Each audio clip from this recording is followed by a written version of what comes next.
Hello everyone, and welcome to the drone multiplayer demo tutorial.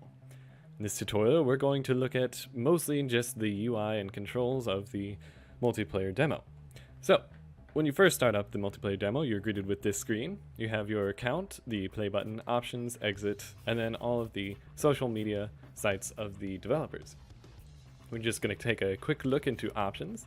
Here we have all of your standard options: graphics, audio, keyboard and mouse, controller, and then game options, which has the filter event feed, which will be used for kill feeds. So when someone gets a kill, it will appear up there.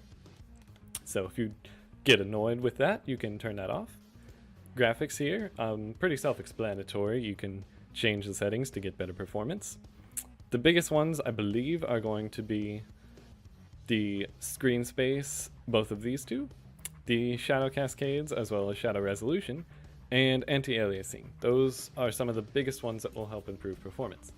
Alright, so we're going to go ahead and hit play, and you're greeted with the server screen. You have a few servers here running, but we're just going to look at host and see how to host your own. If you want to just join one of these, you can just click one of the white ones.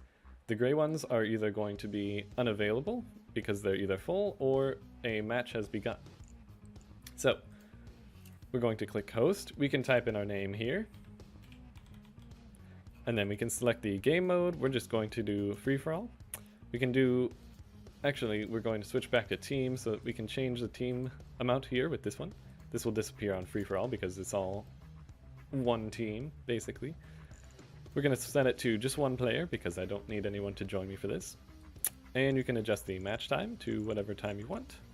And then you can select one of the two arenas. Eventually, when they add the arena editor to the multiplayer, you'll be able to select your own arenas. But for now, it's just those two.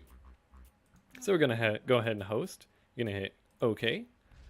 And this will be the screen that you have whenever you're about to join a match. So if you have multiple teams, you'll see another team, probably a red one with a join button. You're going to go ahead and join. And then if you hit enter or click down in this box, you can type and say stuff in the chat. And you would also have your ping displayed here, but since I am the host, you will not see that. So we're going to go ahead and ready up. And there's a lot to take in right here, but it's not too complicated. We're just going to let this drone spawn. Wherever you are located will be your spawn. So find a good spot with some boost or rockets, and then set your spawn there. I can't see. Here are some rockets. And then when you spawn in, you'll be able to pick up stuff. So before we get started in here, we're actually going to go ahead and switch over to explaining what everything was going on back on that screen. Alright, so there is a lot going on in this screen here. First off, we have the time. This is how much time is left. When you start off, it won't actually go down or anything. It'll just be like this. And then you'll have the amount of kills each team has made. Since it's free-for-all, it'll just be one, but if there are more teams, then there'll be a red one and a blue one, or a green one and yellow one. Down here you have all the controls.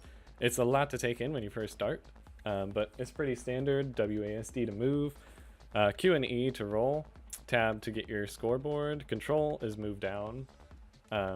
You might want to switch that over to shift, not sure, depends on your control preference. Space to move up. If you hold shift, then you do your boost, not like the full boost, but just you move faster than normal. Enter is to chat, R is to lock target, H is for horn, L is for light, and then if you double tap the W key, then you use nitro, and then if you double tap any other key, then you roll or dodge. Pretty self-explanatory there. It shows what drone you have down here. If you want to change your drone, use the scroll wheel on the mouse, and you aim with the mouse, right click to zoom in and change your pitch and yaw. That's pretty self-explanatory. You have 20 seconds to find a spawn point, and yeah, that's about it for this screen. So now we have a lot on the screen. This is your main HUD when you're playing a match. Not much has changed from the previous screen, but you do have a lot going on down at the bottom here. So we're going to go ahead and look. First up is the target. Basically, whoever you're aiming at will be your target, and if you hit R, it'll lock your target to that character, or player rather. It'll show the distance, speed, rank, all that stuff. It'll also, this none here will actually change to the player's name. You also have a compass up here in case you need that. This will have a scoreboard. It'll show 3 names when you eventually start killing players. It'll show how many kills there are, and then it'll show a player name and then how many kills they have up here. We have our main aiming reticle as well as our crosshair. And then down here we have a lot going on. We have our secondary weapon and our primary weapon. The secondary is mostly missiles for right now, but I believe they will be changing that a little bit later on. So you might see some other weapons down there later down the road. And then our primary weapon, this will change depending on what you have selected. You can change it with the scroll wheel, which I'll demonstrate shortly here. And then the number here indicates how many of that weapon you have. So if you have 2 chain guns, it'll show 2 right here.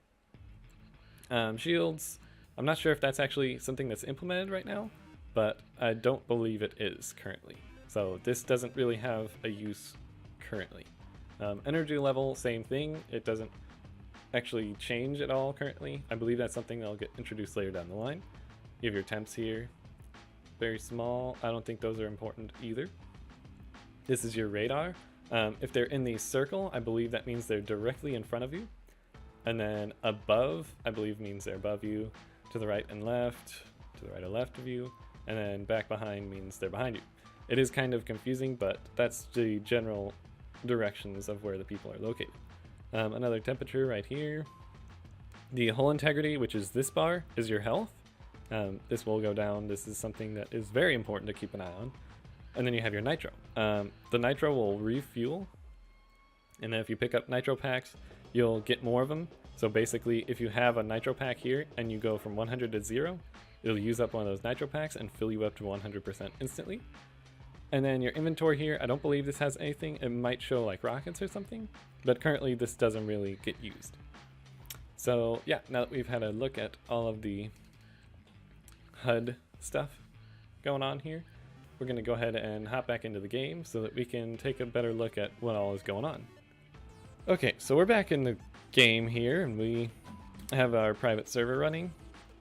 We're just going to have a quick look at basically how things work. So first off, you have rockets floating around, you have these little nitro packs floating around, and then also you have these health packs floating around. This one's actually a mega health pack.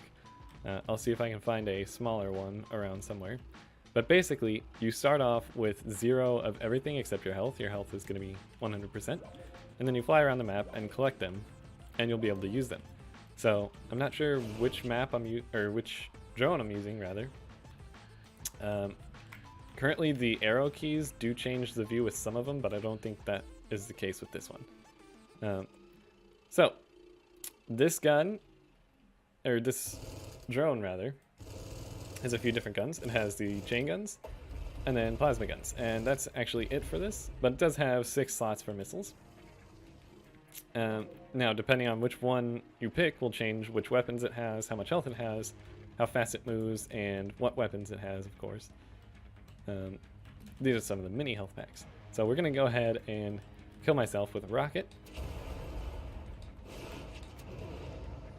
Here we go. And we'll respawn where I set my spawn at the very beginning. You are not able to change drones in the middle of a match currently, but that might be something that gets added later down the road. Get some boost packs here. And yeah, when there are players around, you will have a special reticle to aim at, which I'll try and get some footage of pretty soon here. But yeah, you basically want to fly around, collect rockets and boost, and then get kills while you can, and then keep an eye on your health. There isn't really very much going on here, so we're actually going to go ahead and exit the match. And we're actually going to host a Powerball. We're just going to set it as low as possible. And I believe you can only do the big test arena with that one. So we'll join, ready, get it started. And we're going to change to this drone, I believe, has all the weapons, as well as some rocket and boost slots. So you see that glowing circle down there? That's going to show you where the Powerball is. So you just have to look for that glowing circle and it'll help direct you where you need to go. So For Powerball, you have this cannon, which will load up and spin in a random direction, which you'll see right there. And then when the timer goes off, it will shoot the ball, and your job is to collect it and then go make a goal. So it shows on your radar down there in the very bottom a little star. So that's pretty cool. Keeps you in the right direction. And the bigger an object on your radar is, the closer it is to you. When you do have the Powerball, you cannot shoot any weapons. You are stuck with just the Powerball. So make sure that you get some teammates around to kind of be your bodyguards. Alrighty, so I've enlisted the help of a friend, and we're going to just quickly demonstrate how the aiming works. So I'm going to set my spawn. Actually, there's some rockets up in here, I know. So we're going to spawn in, and I'm going to show you basically how to use the rockets as well as the aiming reticle. So, as you can see, when he's flying around, I have that little red circle. So if I shoot at that, then in theory, I will hit it. This doesn't always work. Sometimes they move around a little bit too much. But with some weapons, you can just aim directly at the drone, and some of them you want to aim at the circle.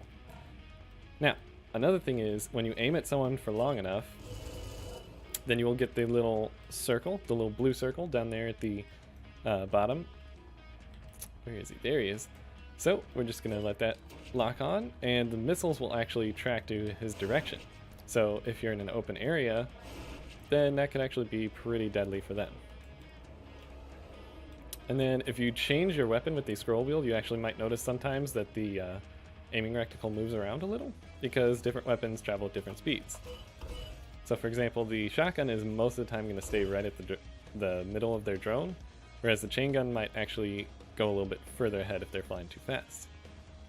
But yeah, that's pretty much it for drone multiplayer. It's nothing too extreme, but there is a lot to get used to at first. I hope you guys enjoyed this tutorial. I just wanted to make sure that it was a little bit easier for people to understand the user interface, because there is a lot going on. But for the most part, most of it's not actually used currently, but it still is a little bit confusing and a bit troubling to get used to at first. There is one more thing I forgot to mention earlier, but sometimes you'll see player names just like in the middle of nowhere where there's no player there. That is actually intended. Basically, your radar will show the location of a player where you last saw them. So you can kind of get an idea of where people have been, but not necessarily where they are currently. It can be a little bit confusing to get used to at first, but the more you use it, the more you'll actually get to enjoy it and use it for its proper intentions. But yeah, that's all I had for this one, and I'll see you guys around.